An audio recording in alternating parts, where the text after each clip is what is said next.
Hello and welcome to episode 123 of the Rollo and Slappy Show. Today is December 17th, 2018. I am Rollo McFlugel, and with me is Slappy Jones too, and we are both from McFlugel.com. The show notes page for this episode is McFlugel.com/123, where you'll be able to find some links to the things we talk about, as well as to check out our sponsor, which is also us, which is LibertyMugs.com. So go there and buy some mugs, and we have t-shirts there now too. And if you sign up to the email newsletter at McFlugel.com, we'll send you a discount code to go shopping at Liberty Mugs. And also, we are running a 15% off Christmas special. So you have until December 25th to get 15% off your order for using that Christmas code, which is listed on the website. You will all but certainly not get a mug or t-shirt by Christmas if you put an order in right now. So they would have to be late Christmas presents or just gifts to yourself or just non-Christmas gifts to other people or late Christmas gifts. Whatever it takes for you to buy a bunch of Liberty Mugs, that's what I want you guys to do. So with that, I'm going to pass it over to Slappy, and he's going to introduce our episode. Thank you, Rollo. Thank you, everyone, for listening. Episode 123. We're going to be talking about Bitcoin, easy as 1, 2, 3. Wow. There was a Bitcoin bomb scare, maybe, in the news recently. We're about a year away from Bitcoin's all-time high price. There's a lot of talk about altcoins. And so we're going to just kind of have a Bitcoin discussion since, a year ago it hit its max. Will it ever be back, Rollo? What are we doing? It's down a lot since then. Well, yeah, that's funny. With all these people, all these mainstreamers, anti-Bitcoin people show the, especially since it has been a year since it hit the all-time high, but they'll show it from a year ago and say, oh, look, Bitcoin's lost, what's it, 35, yeah, most of its percentage of value. Oh, that's terrible. And it's like, well, just go back a little bit and, 10 years, when it started, I mean, it's just under 10 years old, and it turns 10 soon. Yeah. We'll talk about that a little bit later too. But it's like, man, it went from like literally nothing. Went from zero to all the way to somewhere in the 3,000s right now. I don't even know what the price is. I don't either. It's 3,000 something now, I'm sure. Right. So, I mean, if you take it back a few years, it's still appreciated in value a lot. And on top of that, and I'll try to remember to link this in the show notes page. One of my favorite videos, probably the video related to Bitcoin that I have sent the most, is don't buy Bitcoin because you know it's going to crash.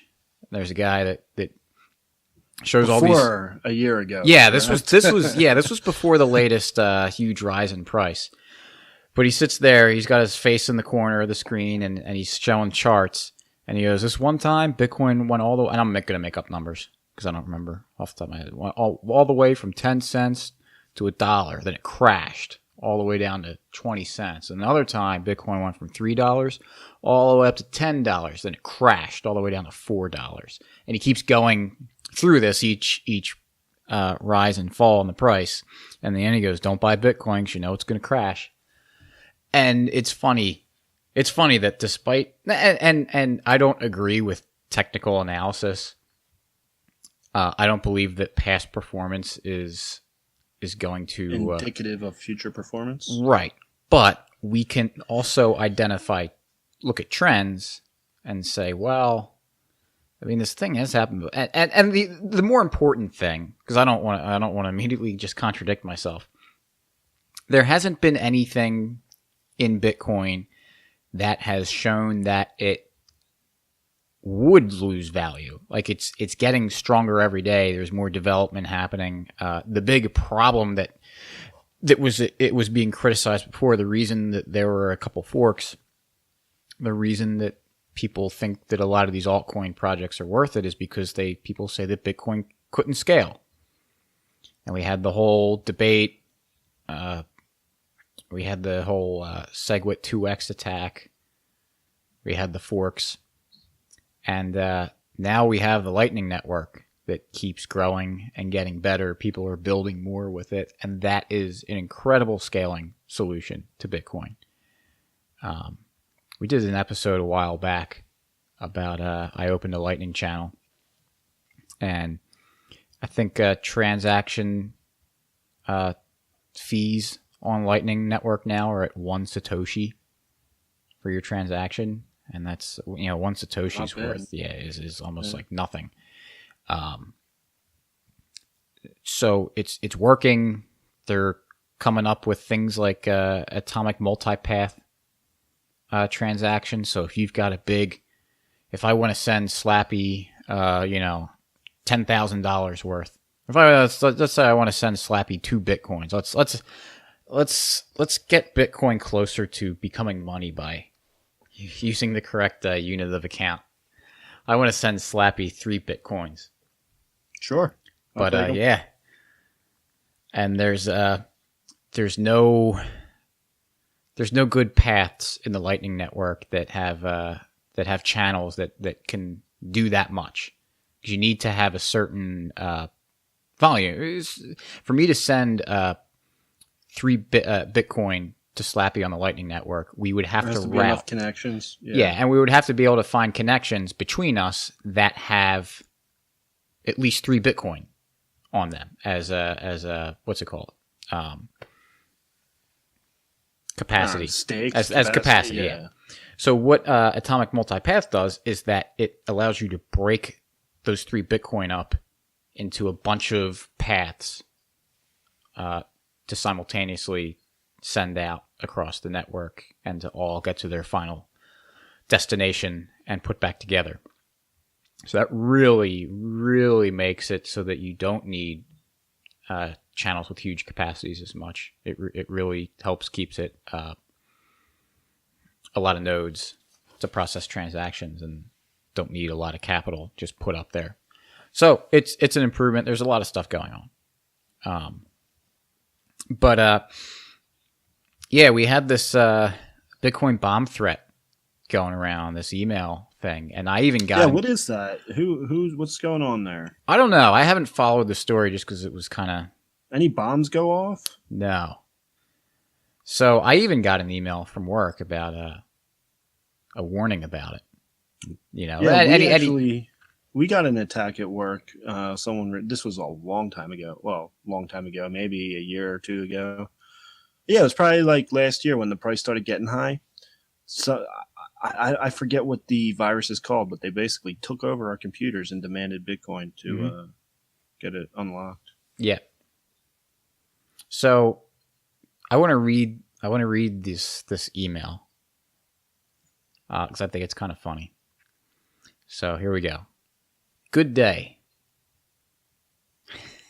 This is me. That's nice. I mean, it's nice. It's a nice greeting. All right. Good day. My recruited person has hidden an explosive device, Tetril, in the building where your company is located. It is assembled according to my instructions. It can be hidden anywhere because of its small size. It is impossible to destroy the building structure by my explosive device. But in case of its explosion, there will be many wounded people. My mercenary keeps the territory under the control. If he sees any unnatural behavior, panic, or policemen, the bomb will be exploded. I can call off my recruited person if you pay. You pay me 20,000 USD in Bitcoin, and the device will not explode. But do not try to fool me. I warrant you that I will call off my recruited person only after 3 confirmations in blockchain network. My payment details, BTC address, and then there's a address listed. You must solve problems with the payment by the end of the workday. If the workday is over and people start leaving the building, the bomb will explode.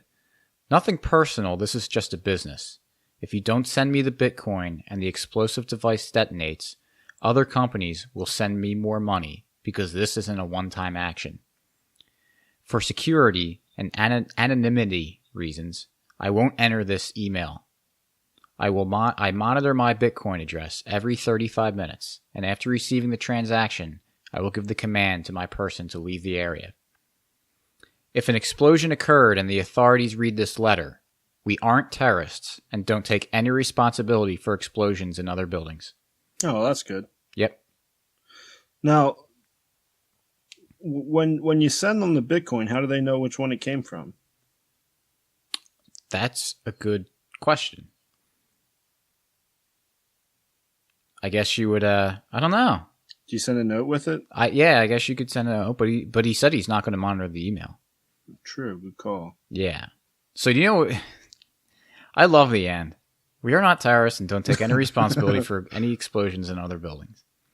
When I first read that, I thought he was trying to say that he wasn't. He like by writing that he absolves himself from liability from his explosions, but he just means it like, hey, if something else coincidentally happens, right? Even though he also said it's not a one-time thing. So the best part about this is, and I haven't checked it in like a day, or checked on this story in a day or so, but no Bitcoin has been sent to that address. Nice. Which at this point now it's a major news story. Everybody knows about it. I'm pretty confident to say that I would imagine that still no Bitcoin has been sent to that address. So one thing to do is I noticed, I didn't even notice this the first time I read it, but I noticed it this time. And this is kind of a big red flag. It was not specific at all about the building. It's just like, in the building. We know where you are. All right. Well, if you want to make yourself seem like remotely a credible threat, be a little specific. Right. And wouldn't even be that difficult, I would imagine, because if you're emailing business addresses, you can look Google it up company and just guess. If there's multiple locations, just kind of guess. Because, obviously this is being sent out to all sorts of people, so, I don't know. But maybe it was just maybe he just sent what if he had all the people in the 2 address bar? You could see like everybody else. But, it's, and this is, I wanted to bring this up because I wanted to talk about FUD and people, mostly normies, trying to criticize Bitcoin. Because one of the big criticisms is that, isn't Bitcoin for criminals and stuff like that? And Bitcoin isn't exactly the money of choice for criminal activity. Because everyone loves... What is? What is extremely difficult to track and doesn't leave any sort of trail when you use it? Bitcoin. No. We would love it if it were completely anonymous. Really. It's pseudonymous. So a transaction or Bitcoin has a public trail on the blockchain. Like you can trace Bitcoin. You should be able to trace, if you have Bitcoin in your wallet, you should be able to trace that back to the Coinbase transaction. The Coinbase transaction being the block reward when that Bitcoin got mined when the miner solved the block. So if you want to run away with the money without anyone finding you, using Bitcoin isn't exactly the best option. There is something called coin mixing that I'm not really that familiar with, where you can quote unquote wash dirty coins, as they call it. But I don't even know if that's actually possible. If someone wants to, if someone wants to, send us a note on Twitter or something to correct that or whatever, please do. It's the money of choice. It's interesting because it tells a nice story. It provides a cool narrative for the media to say, it's Bitcoin. No one knows who. It's just an alphanumeric address. You don't know who it is. Ooh. But assuming that you can't wash the dirty coins like that. As soon as he tries to spend the Bitcoin somewhere, or who knows if he would even try to send it to an exchange to get different currency for it.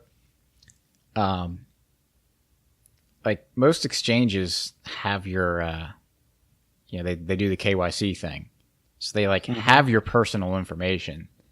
So he would presumably dox himself immediately. Sure. And it's like that address is definitely going to be monitored.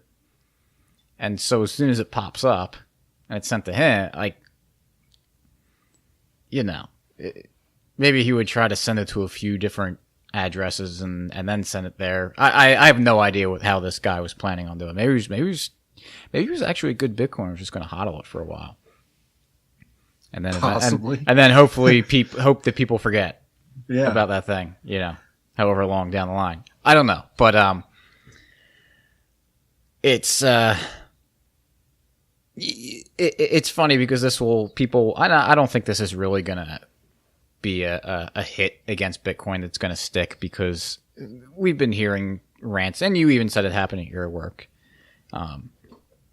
People try to use any good tool for bad all the time, and the dollar is still the still number one, the currency of choice for criminal activity. So,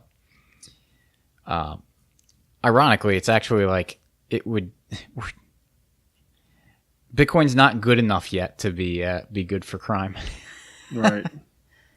So, that was kind of an interesting story. I thought it was kind of funny. The best part was just that there's just nothing sent to that address.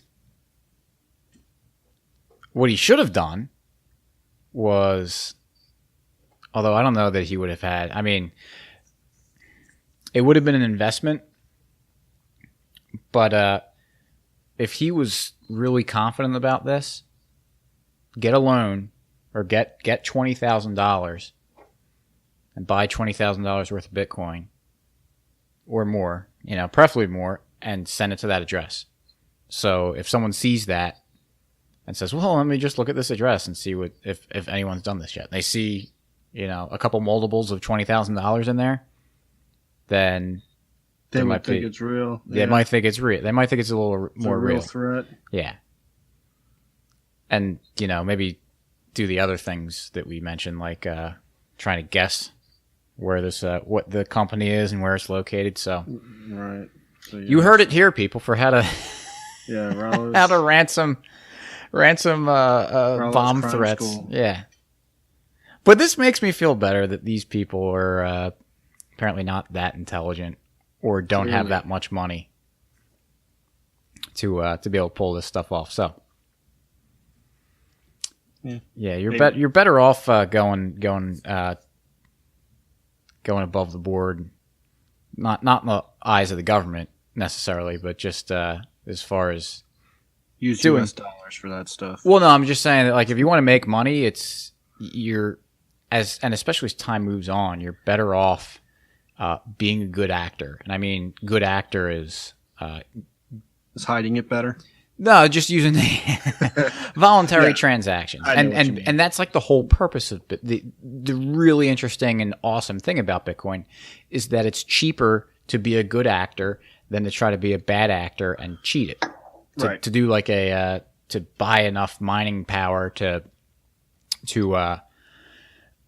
pull off a 51% attack or something and double spend. It's set up so that that's really expensive, and you're better off just using that money to try to mine and earn Bitcoin the good way. Right. So with that, I know we didn't talk about this before we went on, but talking about mining, one of the other big things that people like to complain about with Bitcoin, especially more recently, is apparently how terrible for the environment it is. Bitcoin, because it's using energy? Yeah, it's using a lot of energy. And when people talk, they give the numbers. I don't even know off the top of my head how much global energy is used by Bitcoin, but people love to just throw out the number without any sort of context. So when you look at it, just saying that, Bitcoin has used blah, blah, blah amount of electricity, it's a huge number and it looks ridiculous. But I've heard things like putting Christmas lights up uses a lot more energy. Like people playing video games use a lot more energy. I'm sure. So, and also, I mean, we talk about, economics, Austrian economics and what the market does, like why people choose to spend money in certain places. And when the market dictates that without government coercion, it's because that's the best use of those resources. So what that signal sends out is that these people believe that their money is best suited to secure the Bitcoin network and mine Bitcoin. Mm-hmm. So that really shows, and if that costs a whole lot of money, that shows that that's where it should be used. Right. It's a pretty valuable thing, and it's a worthwhile endeavor. And so when people talk about Bitcoin, we like to talk about time preference a lot. So it really is just another example of Bitcoin helping to lower time preference, because it's not, mining Bitcoin isn't exactly a instant gratification type thing. You use a lot of energy, and you may or may not get much back. And more importantly is that you're constantly looking for ways to improve your mining, making investments to get better mining equipment or cheaper electricity. So one of the things that the huge amount of power that Bitcoin takes has done is that it's moving people towards cheaper, more readily available electricity. So it's been a huge boon for hydroelectric electricity. So Right. if you're nearby a dam, electricity is way cheaper than a lot of these conventional places. So they're enriching businesses that use hydroelectric power, and that gives them more money to be able to expand and maybe build another dam somewhere else or do something. I mean, they're rewarding them providing cheap, reliable energy. So hydroelectric is seen as one of the renewable resources. It's not burning fossil fuels, and whether or not that matters to you, it's for the people that are complaining about Bitcoin hurting the environment. Well, it's actually spurring on, quote unquote, clean energy. So it's funny that people want to get off the reliance on fossil fuels, but they apparently want to do it magically. That it's just going to pop, like, oh, one day we have these renewable, no fossil fuels. Yeah, without any sort of like transition or anything, or like, what do they think that people are going to do? Like, when there's cheap electricity out there, like, people not going to use it more? But that's good. I mean, that's how markets work. Yeah, and it's a very good thing that's how they work. So, yeah, it's funny that it's one of those things where it happens all the time when people complain about stuff, they criticize something. It's like the whole to libertarians, if you don't like living here, why don't you move to Somalia? And that's like, the big slam dunk thing that people love to say. Well, libertarians started looking into Somalia, and they realized, oh, actually, since the government fell, quality of life has gotten better. Improved. Yeah. The life expectancy has improved. You look at all these metrics, like, and then you also be like, well, wait a second, how did it get to that point? Oh, it had a terrible, corrupt government, and that's how it hit the bottom of the barrel. So, and the same thing with Bitcoin. When it first came out about Bitcoin using so much electricity, people said, all right, well, let's actually look at what's going on. And they uncover, oh, it's actually another way that Bitcoin is greatly benefiting society. So I think that's kind of interesting. So I don't know. Do you have anything? No. You were, I know you wanted to get into some of the altcoins.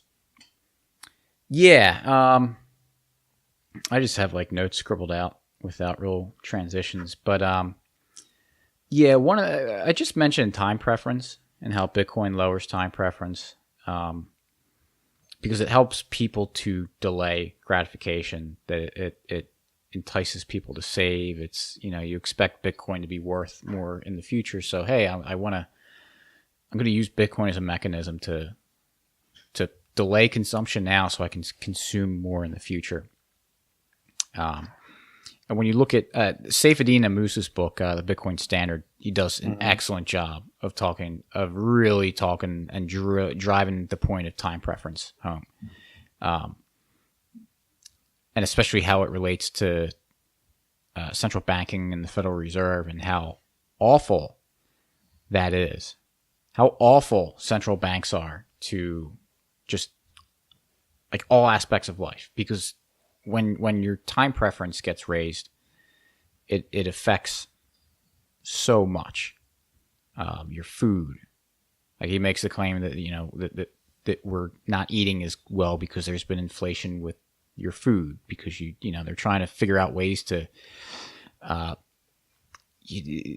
as purchasing power drops, they're trying to still give you like what seems like the same amount of food, but the nutrient value is dropping. He makes the case about art. I know this is maybe a little bit more controversial thing, but like he says that a lot of the modern art that just is like the head scratcher thing where it's like a 4-year-old could draw that. He attributes that to time preference being raised by a lot of these central banks. All sorts of stuff. I mean, it's really just the Federal Reserve and central banks' monetary policies of expansion are just so pervasively bad and evil. It's unbelievable. So Bitcoin pushes against that. It pushes it back in the other direction, and it's really good. It's what is going to hopefully kind of save the world. So when there's a lot of altcoin projects that come out, and they're a lot of times sold as these features that Bitcoin doesn't have. And so people launch this altcoin and they say, oh, it's better than Bitcoin because it's got this privacy feature or bigger blocks or something that raises makes it more scalable or something. But I want to make the case that these altcoins actually push time preference in the opposite direction that Bitcoin is doing for the most part. Because what it does is that it's important in my view to be very conservative with Bitcoin. That we don't want to mess it up. We especially don't want to change the monetary policy. We don't want to change anything that would affect the soundness or the hardness of it. We don't want to, and because of that, we don't want it to negatively affect the security. So we put off things like, better privacy, more transactions, because we think we can do that down the line, but we got to just make sure that everything is there now. But with these altcoins that got brought up, it's just this instant gratification that like, oh, we can make these changes, and don't really worry about what the future holds for that. Like, don't worry about the consequences of this. Like, hey, we want to raise the blocks, we want to double the block size. Hey, we're going to make the block size 8 times as big. But you don't have to worry about the consequences of that. It's not a big deal. Or hey, we pick on Monero. They have their privacy features. Oh, this is great. It's awesome. Buy this because you can have private transactions. But that what they do, how they work it that way, it can't scale. So it can't ever beat Bitcoin. So like, or the ASIC, it's ASIC resistant. So what an ASIC is, it's just a circuit that only does one function.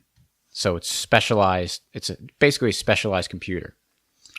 In this case, designed to mine Bitcoin? Yes.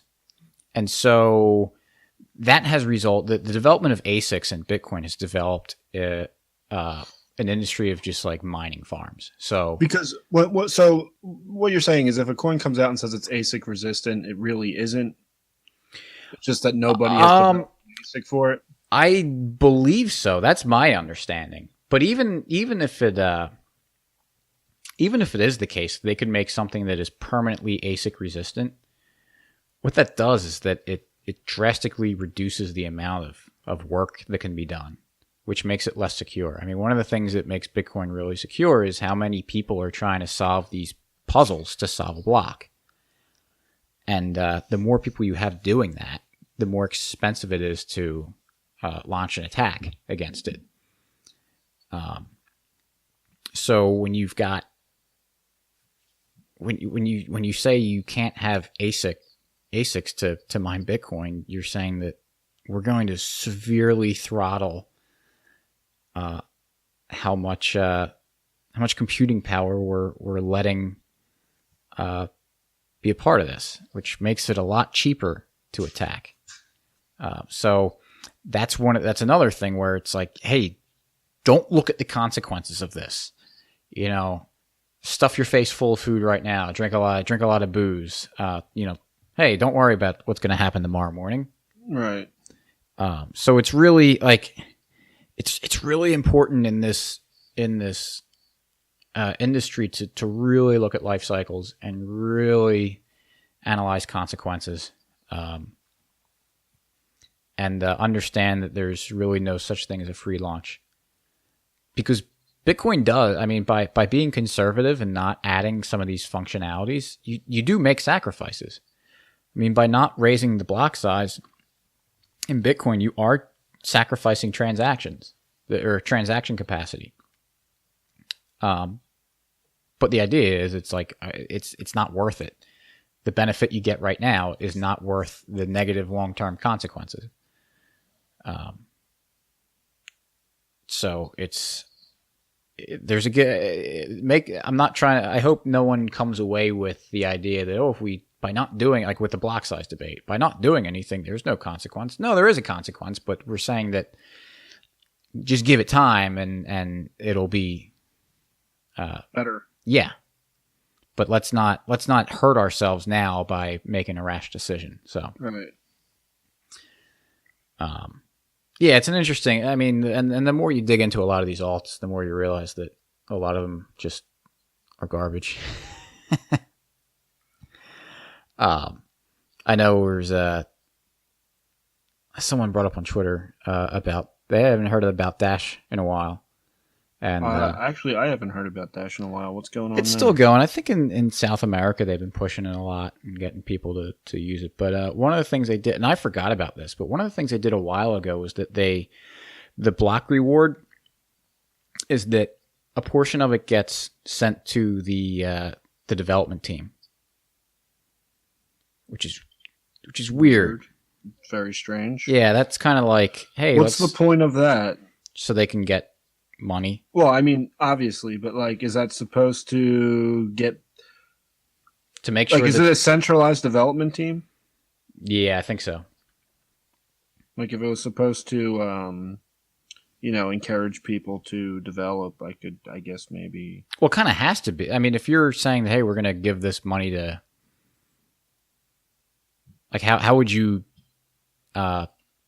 distribute that money to people if it were decentralized? Like, who gets to decide who gets what? I don't know. So, I mean, that's kind of a weird thing.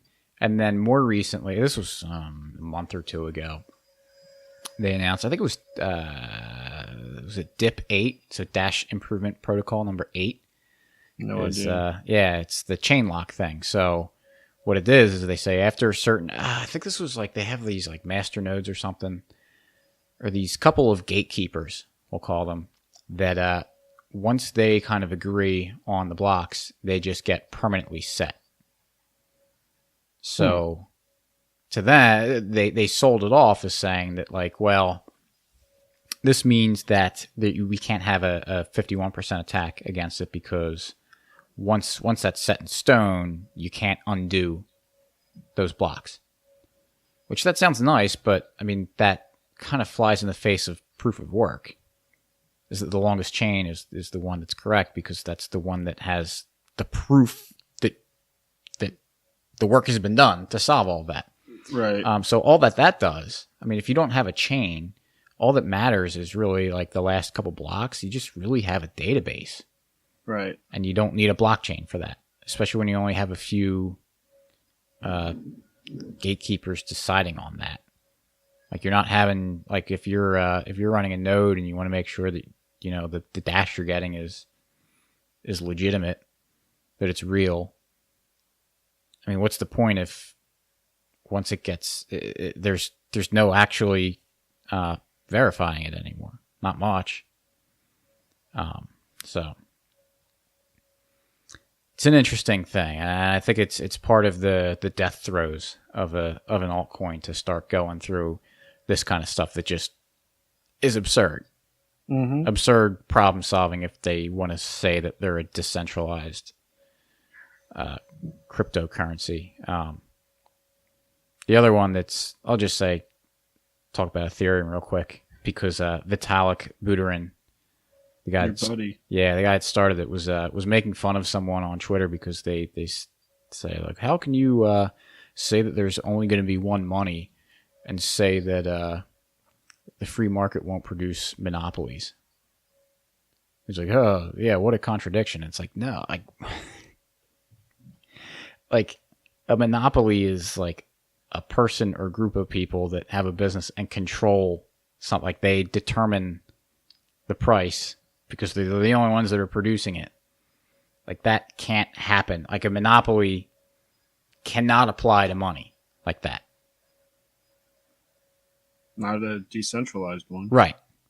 So it just this, he thought he was slam dunking, and it was just anyone who has any even weak grasp of economics would just look at that and say, like, what an idiot. Right. So, and that's a problem because Vitalik basically runs the show with Ethereum. They've had issues where they like didn't like what some transactions happened or something, and they like forked the chain and redid that work to make it where they wanted it. And also, it's permanently inflationary. They've changed the block reward before, so like that's one of the value propositions of Bitcoin is that they say that, all right, the rules are set. These basic rules are set. That there will only be 21 million Bitcoin.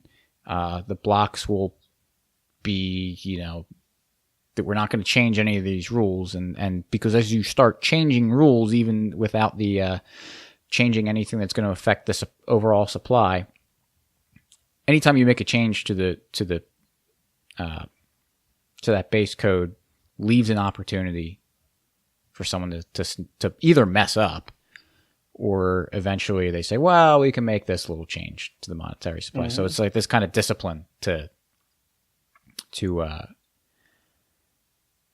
not change that stuff is, right, I think, pretty important. And Ethereum has shown that they don't care about that at all. So that's subject to probably subject to change in the future. And also it just shows that there's a group of people that can make decisions on this. So if the government, for whatever reason, decided that they want to do something on Ethereum or one of their the apps that run on there, then they can just kind of say, hey, Vitalik, we're going to shoot you in the head unless you make this change. And guess what he's going to do? He's not going to take a bullet. So it's really an insecure thing to have that kind of power among people. Even if you think he's a good guy, you could think Vitalik's the nicest guy in the world, and that he, you know, yeah, I mean, just a libertarian theory. It's like if libertarians got elected, I mean, right? Yeah, it's not like we want the government to be run by libertarians, right? Because that doesn't solve the problem with the government, right? So, yeah, these are the kinds of things you got to look out for. The other thing to look out for, or we're talking about altcoins. Maybe this is what I should have been talking about more, because I understand this better. But the a lot of the altcoins use the affinity scam which they key in on libertarians and Austrian economics, and use that to capture people. They talk about free markets and everything, which is obviously all good and stuff. But then they use that to say, "Hey, I'm a great libertarian, so you should this is the libertarian coin to use or something." A lot of them do it, and it's really kind of silly because one of the things that they say to push their affinity scam is they talk about competing currencies and currency competition. And hey, we're libertarians, we're Austrians, and competition's great, right? Of course. So with that, because people in Bitcoin say that we believe that Bitcoin will become money, and there can only be one money, because money is kind of the third thing in a transaction that allows transactions to be really easier, because you don't have to barter anymore. You can use this medium of exchange to be the intermediary, that you can just hold this one thing without having to hold apples because you think that's what the guy who has corn, which is what you want, has. But if he wants plums and you've got apples, you can't make the trade. You got to find coincidence of once. So even with having multiple currencies trying to be money, it's basically why gold was pretty much a world currency, right? Yeah, it's the same difference. And even people say, well, people use silver as a standard, and it made it difficult because you didn't always have just silver and gold at the same exchange rate. So they're floating around. It makes it difficult to facilitate trade. You have to have a gold price and a silver price for everything. Right. And so, yeah, it's not that we don't want currency competition. It's that we say that one's going to win, and that one will become money. So,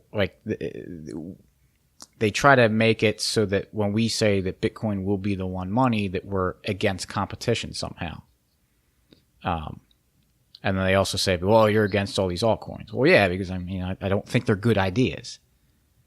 It's like I can be completely in favor of competition for fast food burger joints, but only ever go to Wendy's and say, I think McDonald's is terrible, and I will never buy a burger there. Doesn't mean you're against competition. Yeah. Means that I want to have the government say that McDonald's cannot exist. So it's I would push back on people who push the currency competition thing with the intent of it being that that would mean that there would be multiple coins being money, because then you still have barter, and it makes it more difficult to transact, and you wouldn't have a money. I mean, it's like you said, there's a reason that the world went to a gold standard, and even now, like the U.S. dollar is kind of a world reserve currency too. That's terrible because it's you can just press the button on the printing press and create a lot more, but that's what Bitcoin is trying to solve. So I don't know, kind of a what's it called, potpourri episode within Bitcoin. Yeah, did you have anything else? Any other topics on that? Oh, I wanted to mention this other thing. Speaking of altcoins, there was I wanted to talk about a contentious hard fork that just happened, and give my opinion on it. There's Tractor Coin, and we had the hard fork Tractor Coin Cash, and it's. I know everyone wants to, where do you stand on Tractor Coin versus Tractor Coin Cash, and then all the other forks like Tractor Coin Cash, John Deere, and there's Tractor Coin Cash, International Harvester, and I want to make it official that I am throwing my full support behind Tractor Coin Cash International Harvester. So will you say that that is the real Tractor Coin and refer to it as Tractor Coin? Yes. Okay, good. So that should alleviate any sort of confusion when I'm talking about Tractor Coin. Even when I talk about the price of Tractor Coin being the price of Tractor Coin, not Tractor Coin Cash International Harvester. So there you go. Yep. Do you have a free market success story? I had one that I forgot. No. I don't think there's anything. It's all socialism and fascism now. True. It's funny how we. I forgot to even talk about this before I went on. Yeah, it's funny how it's like this should be really easy for us, and every week we struggle. I think it's because like the forest is blocking the trees, or the trees is blocking the forest. I mean, there's just and that kind of I think shows how incredible markets are, and capitalism is that you can. We're kind of having trouble with this, but okay, let's do this. I mean, free market. Here you go. I mean, this is just. I don't even know where I'm going to go with this, but I've been working in the city the last couple of weeks. You can buy lunch for $20 or $3. These street carts, you can buy a sandwich for a couple bucks. Yet the places, if you go in where it's like literally a lunch, we're not talking like a sit down nice restaurant, could cost you $20. They're full. Yep. Why is that? Why is it that certain, it's not like there are different prices. Why is the guy who's really cheap still only charging what he's charging? And why are the expensive places charging what they're charging? And all of them are full. There's lines everywhere for all of them. They move quick. It's not like you're standing there forever. But it's not like the guy who's charging a $20 lunch is empty because there's alternatives to have a pretty good lunch for $5 or $3 even. Yeah. Don't know what to say about that other than that's been my experience, and I usually opt for the cheap one, but I have bought an expensive lunch down there. Yep. A couple times when I feel like it is a little better quality for sure. Yeah, well, it's value is subjective. It's the same reason that there's cars, and we need cars to get us from point A to point B faster than we would otherwise. But why are there so many cars on the market that do basically the same thing, but all sorts of little changes to them? There's a food cart that you can get a breakfast sandwich, very good, for $2.50 down in the city. Mm. If you go to certain places, they kind of have that like pre-packaged egg, whatever, right? Terrible sauce. Like this is real stuff. It's good. Mm-hmm. I would probably pay if it was $5. I'd probably pay $5 for it. Yet he doesn't charge that. That's obviously me subjectively valuing that sandwich higher than what I actually get profit from it by buying it. Otherwise, I wouldn't spend the money on it. But I guess if he raised it to $5, he would sell less of them and make less money, even though there are people out there willing to pay that for it. Right. And it's like the experiment that we're running at Liberty Mugs. Not experiment. I don't know why this mug hasn't sold yet. But we sell our mugs for the same price except for one. Right. We sell one mug for $100. I mean, and really it's a great way. Some people are modest about the amount of money they have, even if they don't want to be. Right. And this is a way you could enjoy your coffee in the morning and show everyone how wealthy you are. Yes. Explain the mug. So the mug has the words written on it. This mug costs $100. And I didn't want people to be liars because we can make them. I mean, we could write anything we want on a mug and charge whatever we want for it. But, if you're going to use a product that we sold you, we're not going to be party to a lie.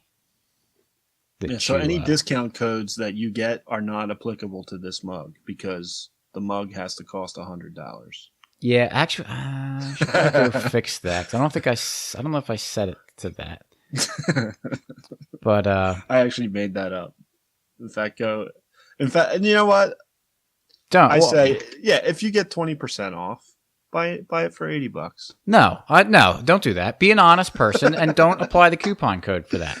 And if you're buying multiple mugs, do it in separate orders. Yeah. Or, and if someone tries to go in and do it, I might cancel your order and tell you to reorder it. Yeah, and then I'll go in if I don't get the to fix the coupon code in time to do that. But yeah, it's so are you the mug's worth $100. Lower the price on it, we might sell more of them. Yeah, I think so. But I want people to be able to, yeah, and to be able to show off what they spent, because some people like it's like the law of demand. As price goes down, people demand more of a thing. Except in some cases, when the price goes up on something, people start demanding more. And does that mean that the law of demand is wrong? No, it just means that people value it differently. Like you have maybe like a designer, I don't know, suit, and people like the prestige of being able to say, hey, I spent $4,000 on this designer suit, as opposed to being able to spend $400 on a suit. The ability to be able to know and say, hey, this is a $4,000 suit, brings people some utility. So it's the same thing with this mug. So what I'm saying is that, like, you will feel better about yourself, and other people will look up to you if you go and buy our $100 mug. So bring it to work. Show everybody. Yeah. Or school. Bring it to a bar. Bring it to a bar and just walk around with that. People say, wow, did that mug really cost you $100? And you'll be able to say, yes, it did. That's the kind of disposable income I have. Yeah, it's if you're looking to get a date, what better way to show you're wealthy for people who are into money? That's true. And you can buy it with Bitcoin to tie that into it. So maybe that should have been the free market success story. Is that you listening to this episode right now are about to go online and buy a $100 mug. Yeah, and then show everyone. Yep. So with that, the show notes page is mcflugel.com/123. Go subscribe to the email newsletter there, and we'll give you a discount off at libertymugs.com. And don't use that discount code for this mug either. I got to go fix that too. I'm giving myself a lot of homework for this episode. So, and it's going to come out tonight, so you better be quick. I know, because there's going to be a mad rush. Exactly. As soon as this airs, and now you'll get. How long have we been recording? Almost 54 minutes. Yeah. So you're going to have close to an hour to get it changed once this releases. I don't know. I can't imagine anyone skips to the end. Well, no, but I think a lot of our listeners like to actually listen from the end. From the end to the beginning? Yeah. So you better do it quick. Yeah. So maybe we should just like double the length of the episode to get this in the middle. So let's go for another 54 minutes. Sounds good. Unless there's, I don't know if there's people that start in the middle of the episode, so I don't know. Maybe we should just scramble. I'll just scramble all the, do like the coin mixing thing we're saying, but do an episode mixing. So we just scramble every second's in a different spot. So you got to like piece it back together. Be a nice challenge. It's like solving a puzzle, and then you get the reward. Of knowing what our episode's about. Yeah, and I mean, we only put an episode out every week, once a week. So you've got an entire week to figure this out. So yeah, get to work. No excuses. All right. Thanks for listening. We'll catch you next week. Peace.